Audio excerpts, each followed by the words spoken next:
Because നമ്മളെ ഗുജറാത്തി ഏകദേശം നമ്മളെ മാർക്കറ്റില്ല, സൂറത്ത് മാർക്കറ്റിൽ അടുത്തുള്ളൊരു ഹോട്ടലിൽ വന്നിട്ടുള്ള ഡൽഹി ബേസ്ഡ് ഫുഡാണ് ഇവിടെ കൊടുക്കുന്നത് പറഞ്ഞത്. അപ്പോൾ എന്തൊക്കെയുള്ള ഐറ്റംസ് ഒന്ന് ട്രൈ ചെയ്ത് നോക്കിയാലോ, പറഞ്ഞു നോക്കാം. നല്ല ക്രീമി ടെക്സ്ചറിലാണ് തന്നെ. ഞാൻ മയോ അടിപൊളിയാണ്. തിക്കാസ് കഴിക്കണില്ല.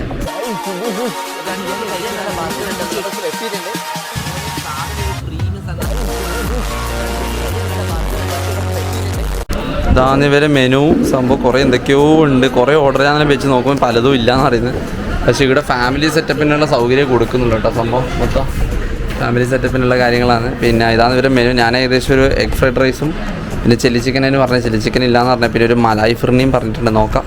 ഇതിൽ പകുതിയും ഇല്ല. മെനു ഇങ്ങനെ ഉണ്ടെന്നേ ഉള്ളൂ, പക്ഷേ പകുതി സാധനങ്ങളും ഇല്ല. ഇനി ഉച്ച 12 മണി ആയതുകൊണ്ടാണോ എന്നറിയില്ല. സംഭവം ഇതെല്ലാം മെനു വരുന്നത്. ആവശ്യത്തിന് കൂടുതൽ ഐറ്റംസ് ഉണ്ട് കേട്ടോ. സംഭവം ഓക്കെ, നല്ല രസമുള്ള സംഭവങ്ങളൊക്കെ ഉണ്ട്. ഓക്കെ, അപ്പോൾ മെയിൻലി നമ്മൾ ഫുഡിന് വെയിറ്റ് ചെയ്യാം. നമ്മളിന്ന് സൂറത്തിൽ എക്സ്പ്ലോർ ചെയ്യുന്നതുകൊണ്ട് നല്ല ചൂടാണ് മെയിൻ പ്രശ്നം. ഈ ചൂടത്ത് മെയിനായിട്ട് ഡ്രിങ്ക്സിനോട് എനിക്ക് താല്പര്യമുള്ളൂ. കഴിക്കാൻ താല്പര്യമില്ല. പിന്നെ എന്താ വെച്ച് കഴിഞ്ഞാൽ ഇറങ്ങൂലല്ല. റെയിൽവേ സ്റ്റേഷനിൽ നിന്ന് റെസ്റ്റിങ് ചെയ്തുകൊണ്ടിരിക്കുന്നതുകൊണ്ട് രാത്രി ട്രെയിനുള്ളത് രാത്രിയിലായതുകൊണ്ട് അപ്പോൾ അങ്ങനെ ഇരിക്കാമെന്ന് വെച്ചോണ്ടാണ്. ഓക്കെ, സോ അപ്പോൾ ഇനി ഇങ്ങനെ ഇരിക്കുക. പിന്നെ എന്തെങ്കിലും കഴിക്കാമെന്ന് വെച്ച് കയറുന്നത്. രാത്രിയാകുമ്പോൾ ലൈറ്റായിട്ട് എന്തെങ്കിലും കുടിച്ചാലും മതി. എനിക്ക് വയറ് പറഞ്ഞു സംഭവം ഇതാ ഭയങ്കര വിശപ്പൊന്നുമില്ല. പക്ഷേ ഇവിടെ വെയിലും കൊണ്ട് കരിയാൻ വെച്ചാൽ ടാൻ അടിച്ചിരിക്കുക.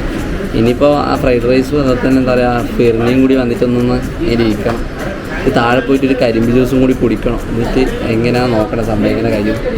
എന്തായാലും വെയിറ്റ് ചെയ്യാം. എനിക്ക് അതൊന്നുമല്ല, ഒരു എസ്പെഷ്യലി നമ്മൾ ഈ ഗുജറാത്തിൽ എന്തിനാണ് ഉള്ളിയും നാരങ്ങ എക്സ്ട്രാ തരുന്ന എനിക്കൊരു മനസ്സിലായില്ല. എല്ലാ ഫുഡിൻ്റെ കൂടി ഇവരൊരു എക്സ്ട്രാ, ഇവർക്ക് ഉള്ളിക്ക് പൈസ കൂടെ കുറവാന്ന് തോന്നുന്നു. ഇവർ എത്ര ഉള്ളി ഇവരെല്ലാ ഹോട്ടലും എല്ലാ ഫുഡിനും ഉള്ളി ഇങ്ങനെ പ്ലേറ്റിൽ വിളമ്പി കൊടുക്കുക. എന്തിനാണെന്ന് എനിക്ക് മനസ്സിലാകുന്നില്ല ഇപ്പോഴും. സംഭവം ഒരു കൗതുകം തന്നെ കേട്ടോ. എന്താ വെച്ചാൽ ഉള്ളി ഇങ്ങനെ വെറുതെ വിതറി കൊടുക്കുക ഇവർ. എന്ത് ഇവർക്ക് ഫ്രീ ആയിട്ട് കിട്ടുന്നതുകൊണ്ടാണ് എന്താണെന്നറിയില്ല. സംഭവം ഇതിങ്ങനെ കൊടുക്കുന്നതാണ്. എന്താ വെച്ചാൽ നല്ലൊരു അതായത് കഴിക്കണമെന്നില്ല. നാരങ്ങ ഉള്ളി എന്ത് മാച്ചാണെന്ന് എനിക്കറിയില്ല. സൂപ്പൊക്കെ ഉണ്ടെങ്കിൽ നമുക്ക് സംഭവം സെറ്റായിരിക്കും. ഇന്നലെ ഒരു കാര്യമുണ്ട്. എന്നാലും ഇന്നെന്തായാലും ഫുഡിന് വെയിറ്റ് ചെയ്യാം. ഫുഡ് വന്നിട്ടാണ് ബാക്കി പരിപാടി. എത്ര സമയം വരെ വെയിറ്റ് ചെയ്യാൻ കഴിയുമെന്ന് അറിയില്ല.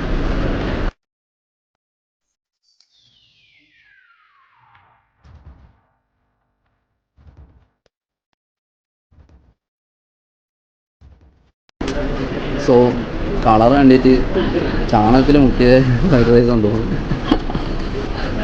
അങ്ങനെയുള്ള എന്തായാലും കുഴപ്പമൊന്നുമില്ല. പക്ഷെ എനിക്കതല്ല ഒരു കൗതുകമായിട്ട് തോന്നി എന്താ പറയുക. ഞാൻ പറഞ്ഞത് മുട്ട ഫ്രൈഡ് റൈസാണ്, പക്ഷെ എനിക്ക് കിട്ടിയത് ചിക്കനാണ്. എന്തൊക്കെയോ ഒരു സംശയമുണ്ട്. ഞാൻ മുട്ടയാണ് പറഞ്ഞത്, പക്ഷെ കിട്ടിയത് ചിക്കനാണ്. ഓക്കെ, സംഭവം എന്തായാലും കുഴപ്പമില്ല. സാധനം കഴിക്കാൻ പറ്റുന്നതാണ്. ഒരു ചിക്കൻ കൂടി പറഞ്ഞിട്ടുണ്ട്, അതിനെ നമുക്ക് നോക്കണം. അതിൽ കൂടുതൽ സിഗ്നേച്ചർ ഐറ്റംസ് ഒന്നും ട്രൈ ചെയ്യുന്നില്ല. ക്യാ समझा नहीं? वो क्या है? ये यूट्यूब है, ब्लॉगिंग. मैं ब्लॉगर हूँ. നമുക്ക് കിട്ടിയ ഫ്രൈഡ് റൈസ് എനിക്കൊന്നും എഗ്ഗിനല്ല, എനിക്ക് ചിക്കൻ ബേസ് ആയിട്ടാണ് കിട്ടിയിട്ടില്ല. നമുക്ക് ആൾ മാറിയെന്നൊന്നുമല്ല. നിങ്ങൾ ടിക്കറ്റും കൂടെ പറഞ്ഞിട്ട് സംഭവം തന്നെ കുഴപ്പമില്ല.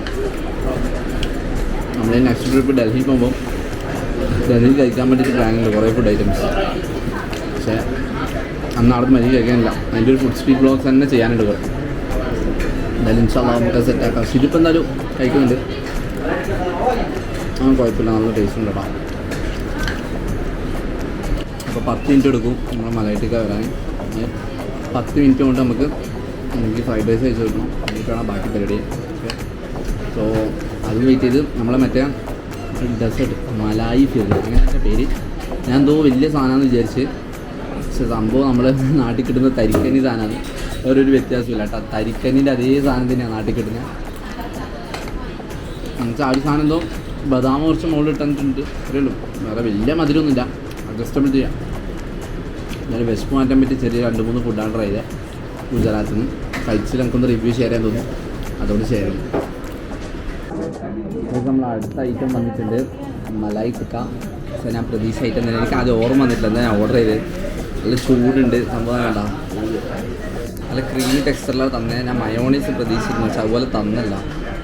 എന്നാലും സാധനം അടിപൊളിയാണ്. ടിക്കാസ് കഴിക്കണില്ല. ഞാൻ നോർത്ത് ഇന്ത്യക്കാരെ വെട്ടിച്ചിട്ട് ആൾക്ക് ഉണ്ടാക്കാൻ കഴിയില്ല മുത്തേ. സംഭവം അടിപൊളിയാണ്. Must try. കിടിലൻ സാധനം നോക്കാം. പൊളി പൊളി പൊളി.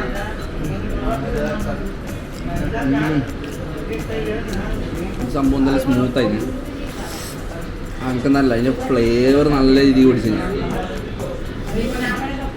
സംഭവം നല്ല ഡീസൻ്റെടാ.